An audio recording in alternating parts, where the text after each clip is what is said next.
மரத்தமிழர் வலையொலி நேயர்களுக்கு வணக்கம். வரலாற்றில் மிக நீண்ட நெடிய போராட்டத்தை முன்னெடுத்து கடந்த கால சுதந்திர போராட்ட களத்தில் போராட்டம் முழுமைக்கும் மண் சார்ந்த மனிதர்களுடைய விடுதலைக்கும் மண் சார்ந்த விடுதலைக்கும் மகத்தான போராட்டங்களை முன்னெடுத்த வாழ்வில் போராட்ட களத்தில் நிலை பெற்றிருக்கக்கூடிய பல்வேறு போராளிகளை ஈன்ற சமூகத்தினுடைய அரசியல், கல்வி, வேலைவாய்ப்பு, பொருளாதாரம், ஊடக வளம் போன்றவற்றை கேள்விக்குறியாக்கப்பட்டிருப்பது சமகாலத்தில் நமக்கு இருக்கக்கூடிய இடஒதுக்கீடு தான் காரணம் என்ற அடிப்படையில் இடஒதுக்கீடும் இறுதிக்கட்ட போராட்டமும் என்கிற நோக்கத்தின் அடிப்படையில் கடந்த காலத்தில் நமக்கு இருந்த டிஎன்டி என்கிற சாதி சான்றிதழை டிஎன்டி என்கிற இடஒதுக்கீடையும் பெறுவதற்கான காணொளி தான் இது. இந்த மண் மீது இந்த மண்ணை எப்படியேனும் தன் ஆளுகைக்கு உட்படுத்த வேண்டும் என்கிற வஞ்சக நோக்கத்தின் அடிப்படையில் கிழக்கிந்திய கம்பெனி உள்ளிட்ட அந்நிய ஏகாதிபத்திய அரசு இந்த மண்ணை கொள்ளையடிக்க வருகிற போது இந்த நாட்டில் இருக்கக்கூடிய போர்க்குடி சமூகங்களுடைய காவல் முறை சட்டம் போன்றவை அவர்களுக்கு பெரும் தடையாக இருந்தது. அந்த தடையை அகற்ற வேண்டும் என்கிற நோக்கத்தின் அடிப்படையில் 1871 நாடு முழுமைக்கும் இருக்கக்கூடிய போர்க்குடி சமூகங்களுக்கு எதிராக அவர்களால் உருவாக்கப்பட்ட ஆய்வாளர்கள் என்கிற போர்வையின் அடிப்படையில் இந்த போர்க்குடி சமூகங்களை எல்லாம் குற்றப்பழங்குடிகள், இவர்கள் பழக்க வழக்க குற்றவாளிகள், இவர் பிறப்பின் அடிப்படையில் குற்றவாளிகள் என்கிற ஒரு பொய்யான ஒரு தகவல்களை ஒரு காவல் செய்யக்கூடிய, இந்த மண்ணை நேசிக்கக்கூடிய, இந்த மண் சார்ந்த மனிதர்களை, இந்த மண் சார்ந்த மக்களை நேசிக்கக்கூடிய மனிதர்கள் மீது திட்டமிட்டு ஏவப்பட்டது. 1871 வட இந்தியாவில் மீராஜாட் போன்ற சமூகங்கள் மீது இந்த சமூகங்கள் திணிக்கப்பட்டு அவர்களுடைய அடக்குமுறையை, அவர்களுடைய ஆட்சியை விரிவுபடுத்தக்கூடிய நோக்கத்தில் 1911 மதுரையில் வாழக்கூடிய முக்குளத்தோரில் ஒரு விரிவாக இருக்கக்கூடிய கல்லர் சமூகத்தின் மீது திணிக்கப்பட்டது. 1911க்கு பிறகாக கல்லர் சமூகத்தில் குறிப்பாக அனைத்து கல்லர்களுக்கும், பிறநிலை கல்லர்கள் அனைவருக்கும் இந்த சட்டத்தின் கீழ் கைரேகை வைக்க அரசு வற்புறுத்தியது. பெருங்காமல்லூர் என்கிற பகுதியிலே கைரேகை சட்டத்திற்கு எதிராக கிளர்ந்தெழுந்த ஒரு மாபெரும் கூட்டம் இந்த சட்டத்திற்கு எதிராக போராடியது. அதில் மிகப்பெரிய அளவில் துப்பாக்கிச்சூடு நிகழ்த்தப்பட்டது. துப்பாக்கிச்சூட்டிலே அரசுடைய அறிக்கையின் அடிப்படையில் மாயக்கால் உள்ளிட்ட 17 பேர்கள் மாண்டு போனார்கள் என்கிற வரலாற்று செய்தி நமக்கு இருக்கிறது. இன்றைக்கு நேற்று சபாநாயகர் இருந்தவர்கள், நேற்று சில சில சில பிரதிகளாக இருந்தவர்களுக்கு கூட இன்று மணிமண்டபம் போன்ற பெரும் விடயங்களை முன்னெடுக்கிற திராவிட அரசு இதுவரைக்கும் அந்த மகத்தான 17 போராளிகளுக்கு எந்த விதமான அடையாளப்படுத்துதலையோ அவருடைய வாழ்வியல் முறைகளை அடுத்த தலைமுறைக்கு கடத்துவதற்குண்டான எந்த முயற்சியும் எடுக்கவில்லை. சரி, இது ஒரு புறம் இருக்கட்டும். சமூகங்கள், இந்த கல்லர், மரபர் உள்ளிட்ட 68 சமூகங்கள் மீது ரேகை சட்டம் திணிக்கப்பட்டது. ரேகை சட்டம் என்றால் என்னவென்று இந்த கால இளைஞர்கள் அறிந்திருக்க வாய்ப்பில்லை. ஏனென்று கேட்டால் இவர்கள் விஜய் உள்ளிட்ட அரசியல் கூத்தாடிகள் பின்பாக சென்று கொண்டிருக்கிறார்கள். அதை கடந்து இந்த சமூகத்திற்கு யாரெல்லாம் கடந்த காலத்தில் துரோகம் செய்தார்களோ அவர்களெல்லாம் தலையில் தூக்கி வைத்து கொண்டாடி கொண்டிருக்கிறார்கள். இந்த சமூகத்தை முற்றுமுழுதாக பாதிக்கப்பட்ட சமகாலத்தில் நேர்ந்த துயரம் எடப்பாடி அரசு செய்த 10.5 இடஒதுக்கீடு வன்னியர்களுக்கு வழங்கியது. ஆனால் எடப்பாடிக்கு பின்னால் ஒரு பெரும் படை தேவர் சமூக தலைவர்கள் இருப்பதாக அல்லது ஒரு கூட்டம் இருப்பதாக ஒரு பிம்பத்தை ஏற்படுத்த முயல்கிறார்கள். இது போன்ற ஒரு அரசியல் புரிதலற்ற சமூகம் எந்த காலத்திலும் தங்களுடைய இலக்குகளையோ, தங்களுடைய தேவைகளையோ, தங்களுக்கான கோரிக்கைகளையோ, இடஒதுக்கீடுகளை பெற்றுக்கொள்வதற்கான வாய்ப்பு மிக மிக குறையும். கடந்த காலத்தில் இந்த சமூகங்களுக்கு இல்லாத பெயர்களை கூட சில சமூகங்கள் போராட்டத்தின் மூலமாக, மக்கள் ஒற்றுமைக்கு மூலமாக, அந்த அரசியல் தலைவர், அந்த சமூகத்தினுடைய அரசியல் தலைவர்கள் மூலமாக, தொடர் கோரிக்கைகள் மூலமாக பெற்றிருக்கிறது. இன்றைக்கு பல்லர் என்று அழைக்கப்பட்ட பல்லர், பன்னாடி, குடும்பர் உள்ளிட்ட 7 பிரிவுகளை ஒன்றிணைத்து தேவேந்திர குல வேளாளர் என்று பெறப்படுகிறது. ஆனால் 1952 இருந்து பெற்ற ஒரு சட்டம் டிஎன்டிங்கிற ஒரு சட்டம். அது 1979 எம்ஜிஆர் தலைமையிலான அரசு 13 அரசாணை மூலமாக எடுத்திருக்கு. அதற்கு பிறகு இந்த சமூகம் எந்த விதமான போராட்டங்களை முன்னெடுக்கல. தொடர்ந்து இந்த கைரேகை சட்டங்கிறது என்ன அப்படின்னா, நம்ம ரேகை வச்சுட்டு காவலத்திலே இருக்க வேண்டும், அதன் பிறகாக இரவு முழுமைக்கும் காவல் நிலையத்தில் இருக்க வேண்டும். அருகாமையில் இருக்கக்கூடிய ஊருக்கு செல்ல வேண்டும் என்றாலும் கூட கடவுச்சீட்டு என்று சொல்லக்கூடிய வெளிநாடுகளுக்கு சென்றால் கடவுச்சீட்டு என்ற சமகாலத்தில் பெற்றுக் கொண்டு இருக்கிறோம். ஆனால் கிட்டத்தட்ட ஒரு 200 ஆண்டுகளுக்கு முன்பாக கடவுச்சீட்டு முறையை நம்முடைய மூதாதையர்கள் அனுமதித்திருக்கிறார்கள். அந்த துயர் நிறைந்த வழியிலே தங்கள் வாழ்க்கை முறைகளை கடத்தியிருக்கிறார்கள், வாழ்ந்திருக்கிறார்கள். கடவுச்சீட்டு இல்லாமல் ஒருவர் பிடிபட்டு விட்டால் அவரை நாடு கடத்தலாம், கொலை செய்யலாம் என்ற கொடூர திட்டங்களுக்கு எதிராக கொடூர திட்டங்கள் கூட இந்த சமூகத்தில் இருந்திருக்கிறது.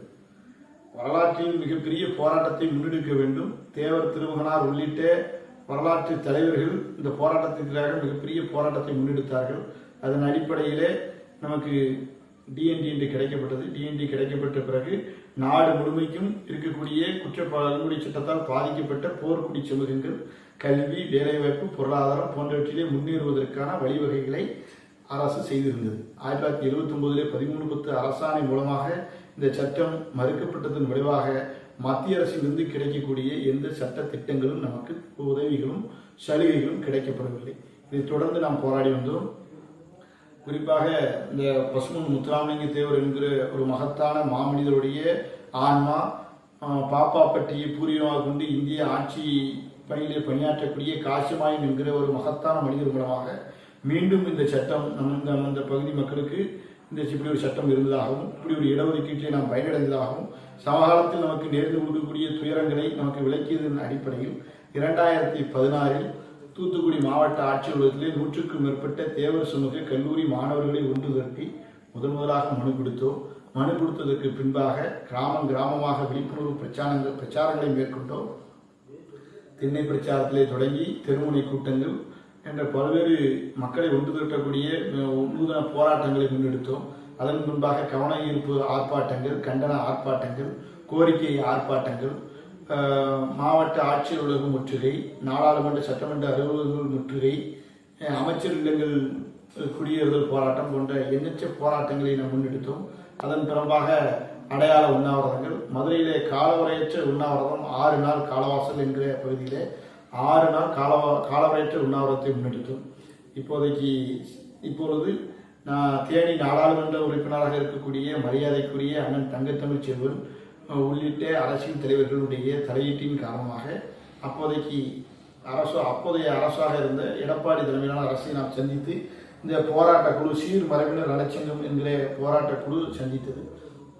அந்த மேற்படி சங்கத்தில் நான் அப்போ மாநில மாணவரணி செயலாளராக இருந்தேன். அந்த போராட்டத்தின் அடிப்படையில் முதல்வரை சந்தித்து மனு கொடுத்தோம். இந்த கோரிக்கையினுடைய வீரியம் மற்றும் அவர்களுக்கு இருக்கக்கூடிய அரசியல் எதிர்ப்பு போன்றவற்றை கருத்தில் கொண்டு 2019 26/2019 என்கிற அரசாணை மூலமாக இந்த சமூகத்துக்கு இரட்டை சாதி சான்றிதழ் வழங்கினாங்க. டிஎன்டி, டிஎன்சி என்று இரட்டை சாதி சான்றிதழ் வழங்கினாங்க. மேற்படி சான்றிதழ்கள் கிடைக்கப்பட்ட அந்த அரசாணை வெளியிட்ட அன்று மாலையே துரோகத்திற்கு நன்றி என்று எங்களுடைய போராட்ட குழுவை ஒருங்கிணைக்கக்கூடிய நபர்கள் அதை அறிவித்திருந்தார்கள். மேற்படி சான்றிதழ் மூலமாக இந்த சமூகத்திற்கு ஏதாவது கிடைக்குமா என்று கேட்டால் ஒன்றுமே இதுவரை கிடைக்கவில்லை. ஏனென்று கேட்டால் இரட்டை கோடை முறைகளை ஒழித்த திராவிட அரசு தான் இரட்டை சாதி சான்றிதழை வழங்கி இன்னும் துயர் நிறைந்த ஒரு வாழ்க்கை முறையை வாழ்வதற்கு வழிவகுத்திருக்கிறது. மேற்படி அந்த 26/2019 என்கிற அரசாணை வெளியிடுவதற்கு முன்பாக எடப்பாடி தலைமையிலான அரசு அதுல்யா மிஸ்ரா என்கிற IAS அதிகாரி தலைமையில ஒரு மிகப்பெரிய ஒரு ஆய்வுக்குழு அமைச்சிருந்தது. அது நாடு முழுமைக்கும் இருக்கக்கூடிய டிஎன்டி மக்களுடைய கல்வி, வேலைவாய்ப்பு, பொருளாதாரம், அவருடைய சமகால வாழ்க்கை என்று போன்றவற்றை ஆய்வு செய்வதற்காக வந்தது. பூடம், மருகால்குறிச்சி உள்ளிட்ட பகுதிகளில் இருக்கக்கூடிய ரேகை சட்ட காலகட்டத்தில் கட்டப்பட்ட சிறைச்சாலைகளை ஆய்வு செய்தார்கள்.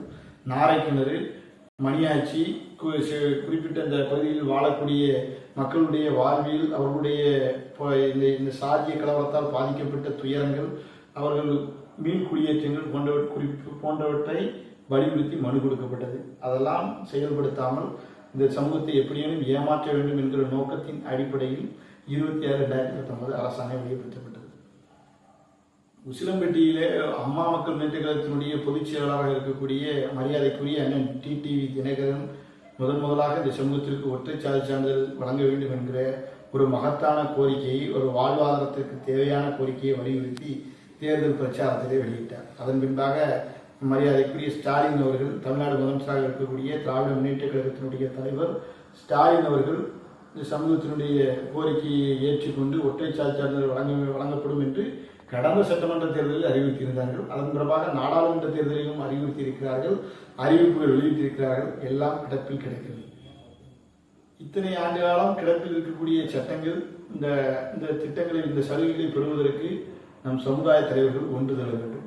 பிறகு இந்த ஒவ்வொரு பகுதியிலும் வாழக்கூடிய நம் சமுதாய மக்கள் அடர்த்தியாக வாழக்கூடிய பகுதிகளில் இந்த கோரிக்கை குறித்தான பேசும் பொருளாக மக்களிடத்திலே பேசும் பொருளாக மாற வேண்டும், விவாத பொருளாக மாற வேண்டும். இந்த கோரிக்கையை நிறைவேற்றினால்தான் நம் வாக்கு சேகரிக்க செல்ல முடியும் என்கிற ஒரு சூழ்நிலையை உருவாக்க வேண்டும் என்கிற நோக்கத்தின் அடிப்படையில் இடஒதுக்கீடும் இறுதிக்கட்ட போராட்டம் என்கிற ஒரு மகத்தான போராட்டத்தினை முன்னெடுத்திருக்கிறோம்.